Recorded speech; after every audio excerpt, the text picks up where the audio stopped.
ছিল পরবর্তী সর্বোচ্চ আদালতে যাওয়ার, সেটা কিন্তু রাজ্য সরকার দিয়েছে।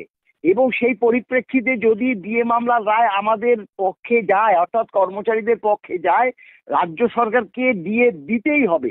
কি করতে পারে? শুধু একটা রিভিউ করতে পারে। আমরা বিগত দিনের যে ইতিহাস দেখেছি, রিভিউটা চেম্বারে হয় মাননীয় বিচারপতিদের দয়ে।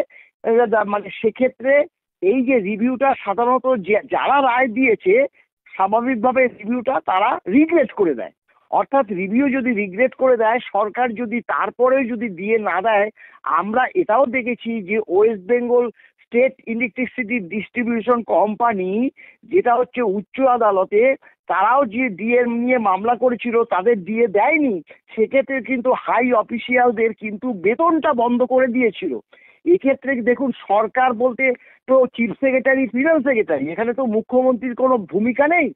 আমরা তো চিফ সেক্রেটারি এবং ফিনান্স সেক্রেটারি নামে আমরা আদালত অবমাননার মামলা করব। সেই মামলায় কিন্তু তাদের এই যে দুজনকে কিন্তু জেল হেফাজতে যেতে হতে পারে, মানে জেল কাস্টডিতেও যেতে হতে পারে। কারণ তারা যে যে এই ধরনের মামলা, আপনারা তো দেখেছেন যে সুপ্রিম কোর্ট বলেছে আগে বিয়েটা দিন, তারপরে আমি আপনাদের কথা শুনবো।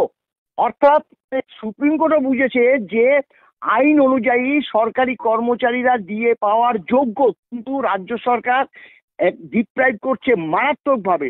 সেক্ষেত্রে আমাদের মারাত্মক আশা যে শুধুমাত্র রায়টা ঘোষণা কবে হবে সেটা আমরা পরিষ্কারভাবে তো বলতে পারছি না। আমরা অনুমান করতে পারছি যে কালী পুজোর পরে, যে আপনার যে 5 দিন অফিস খোলা আছে, 27, 28, 29, 30, 31, এর মধ্যে না হলে নভেম্বরের ফার্স্ট উইকের মধ্যে আশা করছি যে ডিএ মামলাটার রায় হতে চলেছে।